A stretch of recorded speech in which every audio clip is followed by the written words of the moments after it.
Hello everyone, আজ আমাদের বাড়ির গৃহপ্রবেশের ছোট্ট একটা ভিডিও তোমাদের সাথে শেয়ার করছি। তো সবার আগে আমার দুষ্টুর পাঞ্জাবিটা দেখে নাও। আজকের দিনে পরাবো বলে অর্ডার করেছিলাম, তো একদম ঠিক দিনেই চলে এসেছে। তো সকালে উঠে ঘরের কয়েকটা কাজ করে স্নান ধান করে চলে এসেছি ঠাকুরের ভোগ তৈরি করতে। ভোগে ছিল লুচি, সুজি, পায়েস, ক্ষীর, পাঁচ ভাজা, আরও অনেক কিছু। তো তারপরে চলে এসেছি এই যে ঠাকুরের সাজানোর দিকে। সব কিছুই করি মোটামুটি, কিন্তু আমার সাজাটাই হয় না, বুঝি না কেন। যতই সকালে উঠি না কেন, সেজে গুজে যে একটু ভিডিও করব সেটাই হয় না। সবাই কি সুন্দর সেজে গুজে ভিডিও করে, দেখেও ভালো লাগে। আর আমি ভূত, মানে আমার সময় জানি না, ওই আমার সময় হলো ধকধকটা মারপেক হয়ে যায়। মানে কোনো অকেশনে আমি আজ পর্যন্ত যে সকাল থেকে খুব সুন্দর করে সেজে গুজে ঘুরে বেড়াচ্ছি, মানে এই পর্যন্ত আর কোনো দিনও হয়নি।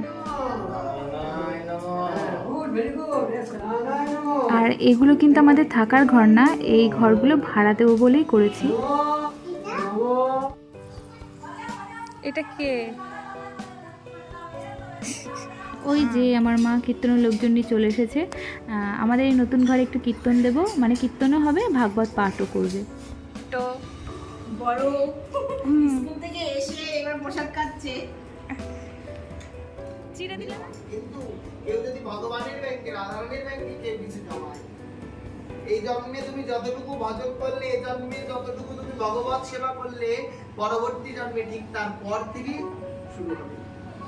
বলছে এইটা কখনো ফেল হয় না, আর এটা কোনো চিটিংও করে না ভগবান।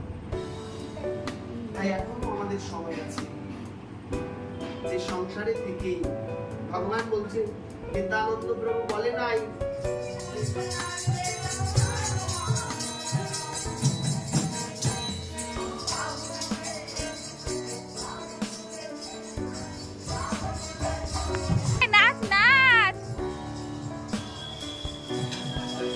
রান্না।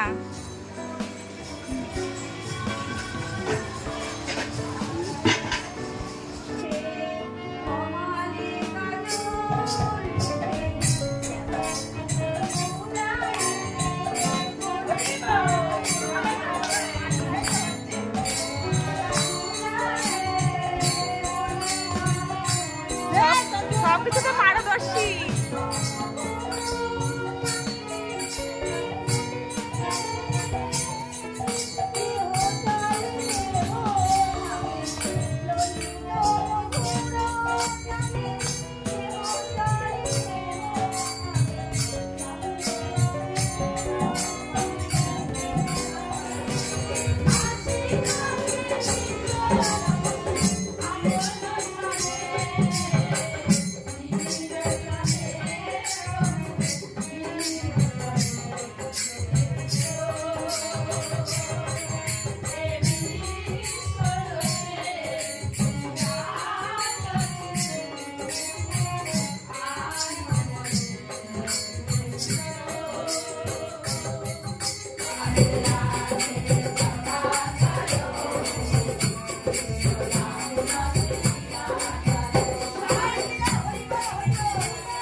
রান্না চলছে।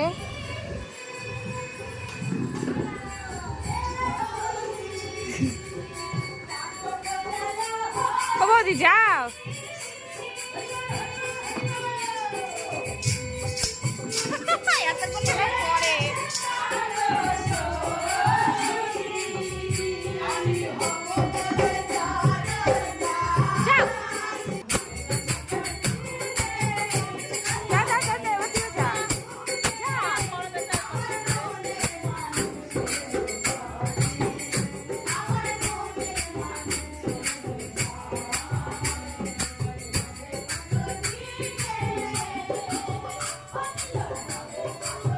আর এই যে আমার ছেলে এখন গৃহপ্রবেশে গিফট খুলছে। তো অনেকই গিফট পেয়েছি, কিন্তু সত্যি বলতে আমি জানতাম না যে গৃহপ্রবেশে গিফট দিতে হয়। তো অনেকে অনেক ভালোবেসে অনেক গিফট নিয়ে এসছে, তো ভেবেছিলাম তোমাদের সাথে শেয়ার করব, কিন্তু আমি যে কখন ডিলিট করে দিয়েছি ওই ভিডিওগুলোই ব্যাং।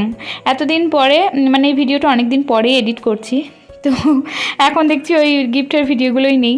তো যাই হোক, দেখো খুব সুন্দর একটা ফটো ফ্রেম। তো আজকের ভিডিওটা এই পর্যন্তই। ভালো লাগলে অবশ্যই লাইক করে দিও।